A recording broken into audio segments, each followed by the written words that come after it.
السلام علیکم ورحمۃ اللہ وبرکاتہ۔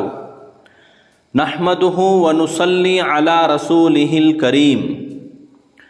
محترم حضرات، آج کا سبق مسنون آداب۔ کھانا کھانے کے بعد اللہ تبارک و تعالیٰ کی حمد و ثنا اور شکر بجا لانا سنت ہے۔ کھانا اللہ تعالیٰ کی بہت ہی عظیم الشان نعمت ہے، جس کی ضرورت اور اہمیت بالکل ہی واضح ہے۔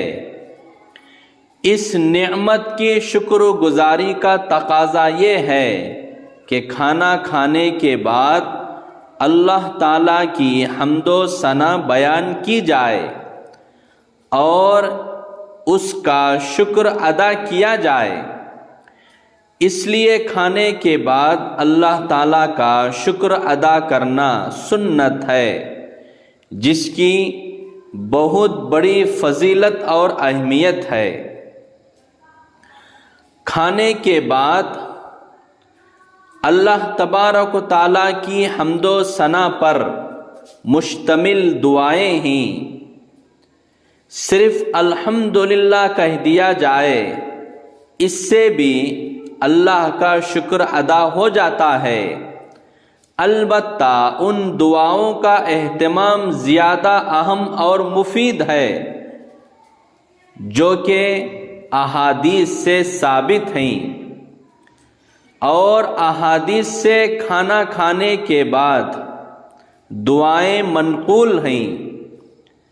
چنانچہ حضرت انس رضی اللہ عنہ سے روایت ہے کہ حضور اقدس صلی اللہ علیہ وسلم نے ارشاد فرمایا، جو شخص کھانا کھانے کے بعد یہ دعا پڑھے تو اس کے پچھلے تمام صغیرہ گناہ معاف ہو جاتے ہیں۔ دعا یہ ہے، الحمدللہ الذی اطعمنی ھذا ورزقنیہ من غیر حول منی ولا قوہ۔ تمام تعریفیں اللہ تعالیٰ کے لیے ہیں، جس نے مجھے یہ کھانا کھلایا اور مجھے یہ رزق دیا، میری تدبیر، کوشش اور قوت کے بغیر۔ اسی طرح اور دعائیں بھی منقول ہیں۔ ان دعاؤں کا اہتمام کریں گے تو انشاءاللہ رزق میں برکت ہوگی، جسم میں طاقت ہوگی، عبادت کی توفیق ملے گی، مزید خیر و برکت کا ذریعہ بنیں گے۔ اللہ تبارک و تعالیٰ سے دعا ہے کہ ہم تمام کو ان دعاؤں کا اہتمام کرنے کی توفیق عطا فرمائے۔ آمین۔